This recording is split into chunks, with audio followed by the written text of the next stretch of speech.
Joya Mukherjee is the Chief Medical Officer of Partners in Health. She says that traditional contact tracing is more than just asking, who have you spent time with?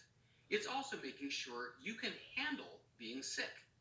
So I say, Mr. Jones, you have the ability to quarantine. And he might say, no, I am the prime breadwinner for this family. What am I going to do? Then we figure out, does he need unemployment insurance?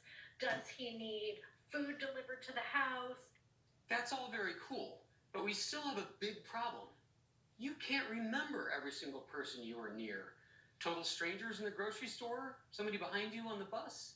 CEOs of Apple and Google released this joint logo. They are teaming up to create voluntary coronavirus tracing and tracking software. Well, if you've been watching the news, you know this next part. And then we came together, and literally it was a mind meld. Dave Burke is the Vice President of Engineering for Android at Google. Almost too many people volunteering. Everybody can't find anyone who doesn't want to help with the pandemic. And Bud Tribble is the Vice President of Software at Apple. Two tech titans launching a rare collaboration.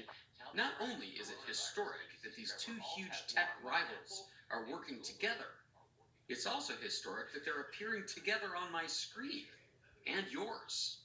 The idea here that Google and Apple had, it wasn't new with us, was could we use mobile phones to help public health agencies do a better job to amplify their efforts on contact tracing? And it's actually a credit to the academic institutions, both in the US and in Europe and in Asia. There are a lot of researchers thinking through this problem.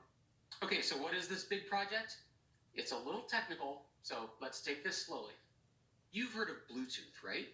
It's a weak radio signal that lets your phone send music to wireless headphones or music to your car's stereo.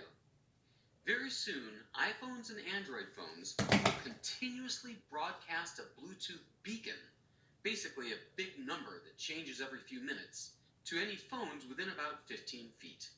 Meanwhile, of course, your phone is picking up the beacons from all other phones nearby. It remembers these interactions for 14 days. Now, here's the cool part.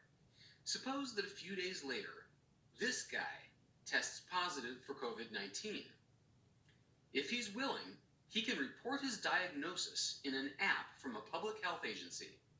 At that point, everybody he's exposed in the last 2 weeks gets notified on their phones